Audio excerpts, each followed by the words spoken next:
출애굽 사건은 역사적인 사건입니다. 이 역사적인 사건은 단순한 사건이 아니라 그 사건 속에 깊은 영적인 의미가 담겨져 있습니다.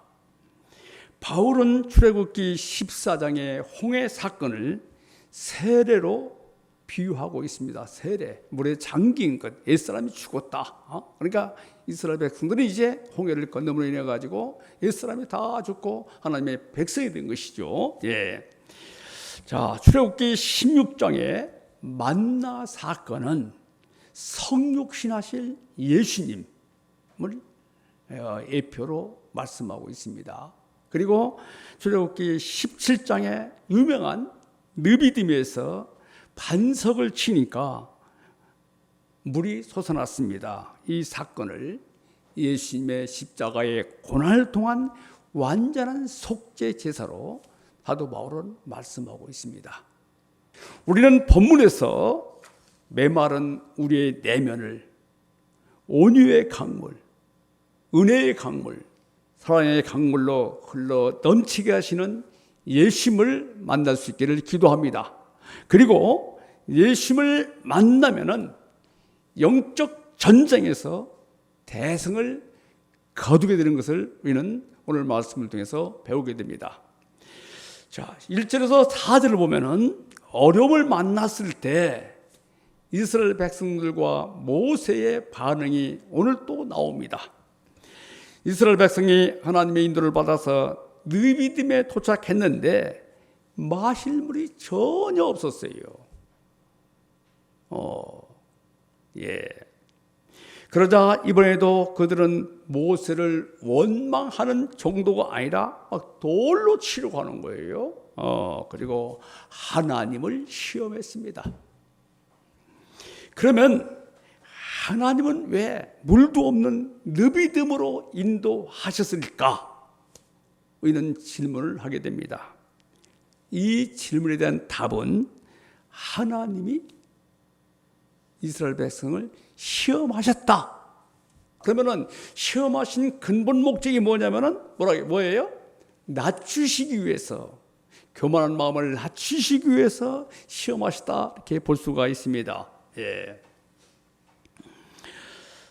하나님은 마음이 겸손하고 낮아진 사람과 함께 하십니다. 그러니까 우리는 늘 하나님 앞에서 겸손하고 낮아져야 됩니다.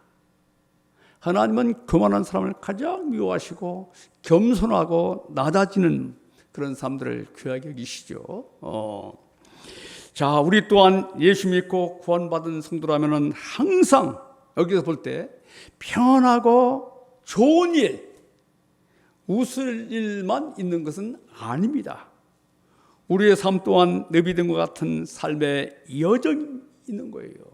우리도 어렵고 힘들고 고통스럽고 아픔 있고 어려움이 있는 거예요.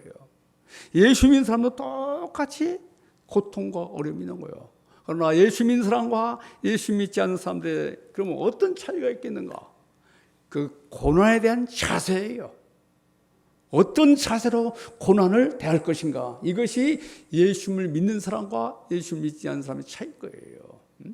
예수를 믿지 않는 사람들은 원망하고 불평하지만 예수 그리스도를 믿는 사람들은 이 고난이 무슨 의미가 있는가 기도하게 되는 거예요. 하나님의 뜻을 찾는 것입니다. 예.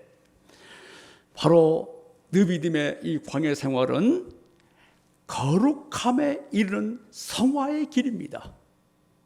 다시 말해서 홍해를 건넜어요. 그것은 세례받은 겁니다. 광야길은 성화예요, 성화. 끊임없는 하나님의 시험과 훈련을 통해서 거룩함에 이르는 거예요. 예. 따라서 우리가 어려움에 닥칠 때 하나님의 시험이라고 생각하고 하나님 앞에서 좋은 성적을 거둘 수 있기를 기도합니다. 사람이 어려운 환경에 처하게 되면은 나타난 유형이 세 가지예요. 오늘 본문을 통해서 보면은 첫째는 요구하는 마음이에요. 요구하는 거예요, 자꾸. 모세는 백성에게 물을 공급해 주는 존재가 아니에요. 모세도 목이 마르고 배가 고픕니다. 힘듭니다. 어렵습니다.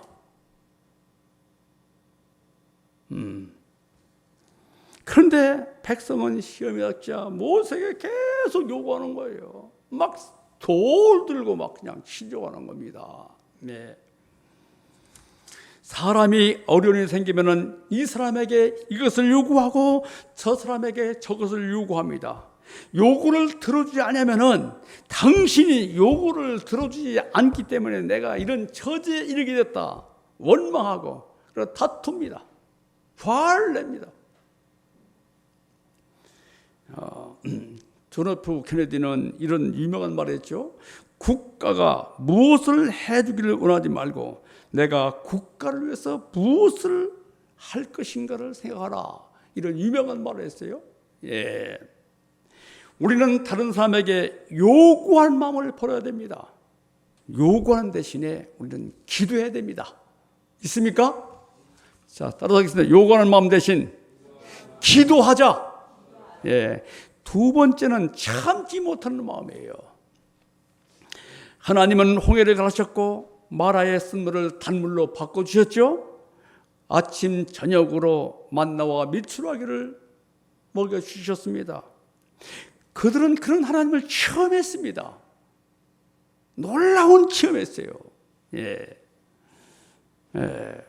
그러면은 이들은 이제 물이 전혀 없는 곳으로 하나님께서 인도하셨다면은 이것이 무슨 뜻이 있는가? 어떤 의미가 있는가?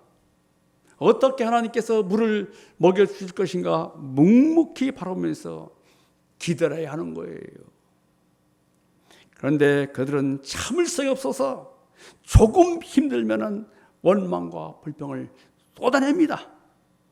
자, 우리는 어떤 문제가 생겼을 때 여러분들 하나님이 어떻게 인도하시고 하나님께서 어떻게 함께 하실까를 바라보면서 여러분들 오두방정을 떨지 말고 하나님께 기대하고 인내하는 믿음을 갖기를 기도합니다. 어떤 문제가 있을 때 오두방정 떨지 말고 기도 무슨 뜻이 있는가? 무슨 뜻이 있는가? 기도하면은 그곳에 답이 있습니다. 세 번째는 하나님을 시험하는 마음이에요. 자, 하나님이 그들을 시험한 것이 아니라 그들이 하나님을 시험했어요. 그들은 하나님의 눈이 보이지 않는다고 하나님을 향해서 막말을 쏟아냈습니다. 하나님은 우리의 눈으로 볼 수 없습니다. 그러나 하나님께서 독생자 예수 그리스도를 보내심을 통해서 예수님을 본 자는 하나님을 봤다고 말씀하십니다. 하나님이 안 보인다고 하나님이 존재하지 않는 것이 아닙니다. 그런데 그들은 눈에 보이지 않는다고 하나님을 막 격동시키는 거예요. 자, 우리가 어떤 문제가 생겼을 때 하나님께서 어떻게 인도하시는가? 하나님께서 어떻게 나와 함께 하시는가? 우리와 함께 하시는가? 하나님께 기대하면서 인내하면서 하나님의 뜻을 묵묵히 찾아보는 이런 성숙한 저와 여러분이 되기를 기도합니다. 아멘. 둘째는 모세의 반응입니다. 모세는 이스라엘 백성의 불평에 조금도 동조하지 않았습니다. 모세는 17장 이러면은 그들을 책망했어요. 모세는 온유한 사람입니다. 온유란 우유부단한 것이 아니에요. 모세는 하나님을 대적하는 그들을 단호하게 책망했습니다. 그러고 나서 모세는 하나님 앞에 엎드려서 기도합니다. 자, 60만 명이 자세히 그려보세요. 모세를 향해서 막 돌을 던지려고 하고 있어요. 60만 명이. 모세는 순교의 위기를 맞고 있습니다. 모세는 이런 상황에서 하나님께 기도합니다. 부르짖어 기도합니다. 스데반도 백성의 돌을 이제 던질 순교의 우기에 져 있지 않습니까? 그때 그는 하늘으로 하나님께 간절히 기도하는 모습이 사도행전에 나옵니다. 우리 또한 어려운 시험을 당할 때 모세처럼 하나님께 엎드려 기도해야 될 줄로 믿습니다. 아멘. 자, 하나님께서 모세의 기도를 들으시고 나서 말씀하십니다. 너는 그 반석을 치라. 그러면은 그 반석에서 물이 나오리라. 아멘. 하나님은 느비딤에서 이스라엘 백성이 격동할 때 인내하시고 풍성한 은혜를 주셨습니다. 하나님은 모세의 기도에 응답하셨습니다. 5절과 6절 읽어보겠습니다. 시작. 여호와께서 모세에게 이르시되 백성 앞을 지나서 이스라엘 장로들 데리고 나일강을 치던데 지팡이를 손에 잡고 가라.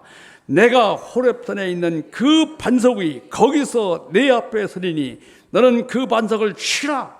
그것에서 물이 나오리니 백성이 마시리라. 모세가 이스라엘 장로들의 목전에서 그대로 행하리라. 예. 반석 위에 여러분들 잘 읽어보세요. 누가 서 계십니까? 누가 서 계세요? 누가 서 계세요? 하나님이 서 계십니다. 하나님은 내 지팡이로 반석을 치라. 스트라이크 더 락. 반석을 치라겠어요. 이것은 하나님을 치라는 거예요. 자, 여러분들 지팡이로 반석을 치면은 지팡이가 부러집니까? 아니면은 바위가 깨지겠습니까? 상식적으로 생각하면은. 그런데 반석이 깨졌습니다. 아멘.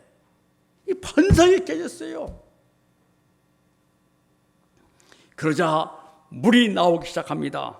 얼마나 많은 양이 나왔는지 본문에는 기록되어 있지 않지만 시편 78편 15절과 16절로 볼까요? 광야에서 반석을 쪼개시고 매우 깊은 곳에서 나오는 물처럼 흡족하게 마시게 하셨으며 또 바위에서 시내를 내사 물이 강같이 흐르게 했으나. 예. 반석을 치니까 그 반석이 갈라져서 물이 강같이 흘렀습니다. 아멘. 예. 200명이 넘치는 백성들이 흡족하게 마셨어요. 그 중에는 거류민들이 있습니다. 이스라엘 백성들 말고 잡족들이 따라왔어요. 예. 그리고 가축과 분예들을 포함해가지고 한 300만 명이 될 겁니다. 300만 명이면 인천 시민이거든요. 예. 인천 시민이 마실 물이 쏟아진 거예요, 여러분들. 반석을 치니까 그 반석에서 물이 철철철 큰 거죠. 지금도 그 느비딤이라는 바위에서 물이 흐른다고 합니다. 예. 그때 쳐서 지금까지 흐르고 있으니 얼마나 풍성한 물이 흘렀겠는가 짐작이 갑니다. 예. 이스라엘 백성은 이 반석에서 나온 생수를 마시고 생명을 얻었습니다. 그러면은 그 반석이 무엇을 의미합니까? 여기서 무엇을 의미할까? 예, 바울은 이렇게 설명하고 있습니다. 고린전서 10장 4절입니다. 시작. 다 같은 신령한 음료를 마셨으니 이는 그들을 따르는 신령한 반석으로부터 마셨음에 그 반석은 곧 그리스도시라. 예. 신령한 반석은 오실 예수 그리스도의 모형이에요. 그 반석이 지팡이로 때림을 당한 것은 예수 그리스도께서 십자가에서 고난을 당하신 예표예요. 예표입니다. 느비딤 반석에서 흘러나온 샘물은 음료라 했거든요. 신령 음료라겠습니다. 그들은 신령한 바위에서 반석에서 신령한 음수를 마음껏 마셨어요. 다시 말해서 예수 그리스도를 통해서 신령한 생명수를 마신 거예요. 그러면은 신령한 그 반석으로부터 나온 신령한 물이 무엇입니까? 그것은 십자를 통한 은혜의 샘물, 사제의 은총입니다. 사제의 은총. 그리고 신령한 반석에서 나온 신령한 말은 성령을 의미합니다. 요한복음 16장 7절에 볼까요? 시작. 그러나 내가 너희에게 실상을 말하노니 내가 떠나가는 것이 너희에게 유익이라. 내가 떠나가지 아니하면은 보혜사가 너희에게 오지 아니할 것이요 가면 내가 그를 너희에게로 보내라. 성령은 예수님이 보내실 보혜사예요. 예. 성령은 예수 그리스도의 영입니다. 그러므로 그들이 마셨던 신령한 물은 성령 충만합니다. 그러면은 우리가 어떻게 사제 은혜가 충만하고 예수 은혜가 충만하고 성령 충만함을 덧입을 수 있을까? 예, 우리가 성령의 충만을 받으려면은 예수 그리스도의 사제 은혜가 충만해야 됩니다. 내가 예수님으로부터 구원받았다. AD와 BC가 분명해야 됩니다. 분명해야 돼요. 내가 이런 삶 속에서 이렇게 되었다. 이런 죄인인데 이렇게 예수님을 통해서 구원받았다. 분명한 BC와 AD가 분명해야 돼요.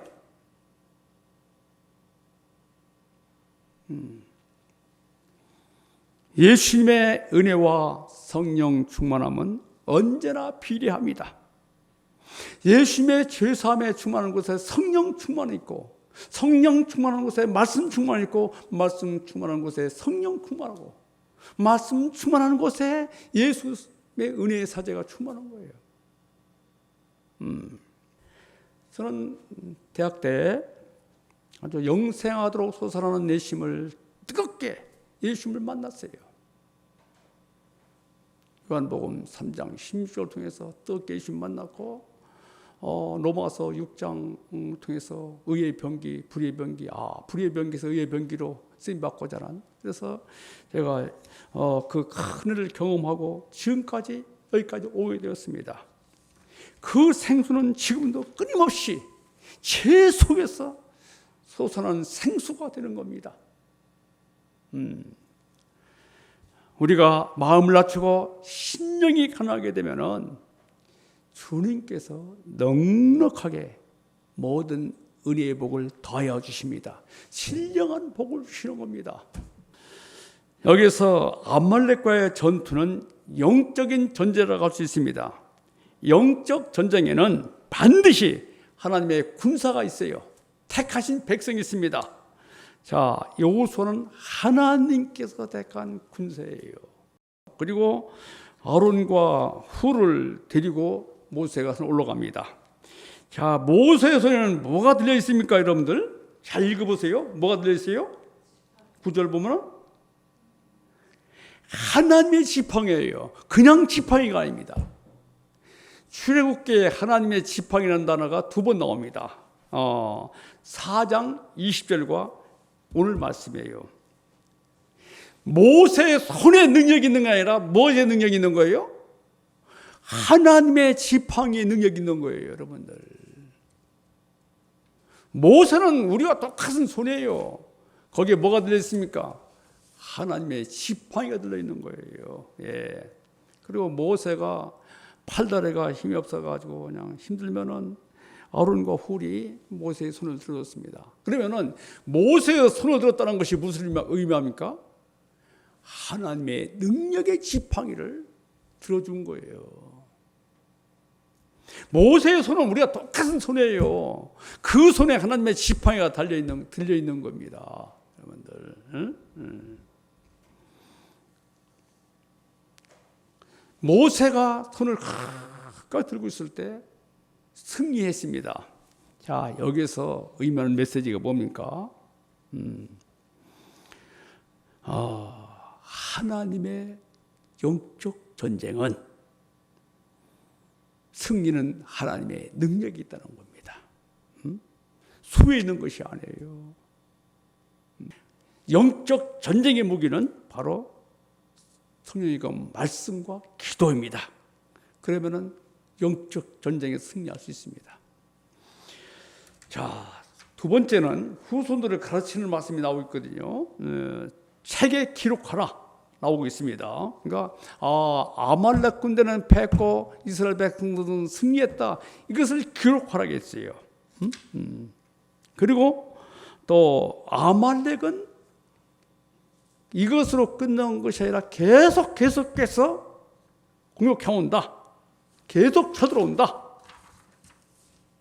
성경에 보면은 사사시대에도 아말렉이 공격했고 다윗과 사울시도 공격했고 에스더에 보면은 하만이 누굽니까?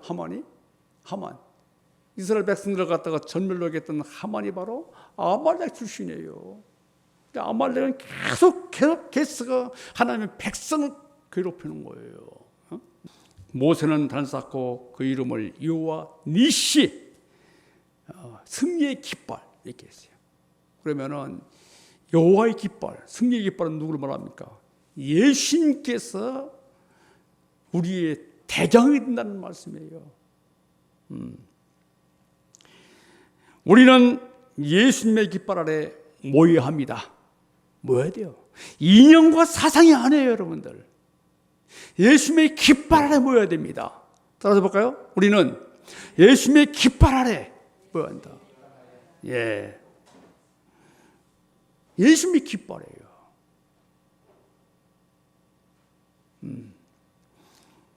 우리는 예수님을 대장으로 모시고 따라가면은 언제나 승리합니다. 승리해요. 우리의 여정은 광야의 길입니다. 광야길은 오늘도 여전히 박해와 많은 어려움이 놓여 있습니다. 질병도 있고 갑자기 우리 생명을 위협하는 사고도 있습니다. 그러나 신령한 샘물을 주시는 예수 믿고 끝까지 따르면 요한이시 승리의 주님께서 넉넉하고 큰 힘을 주실 줄로 믿습니다. 요한이시 예수님은 생명의 깃발입니다.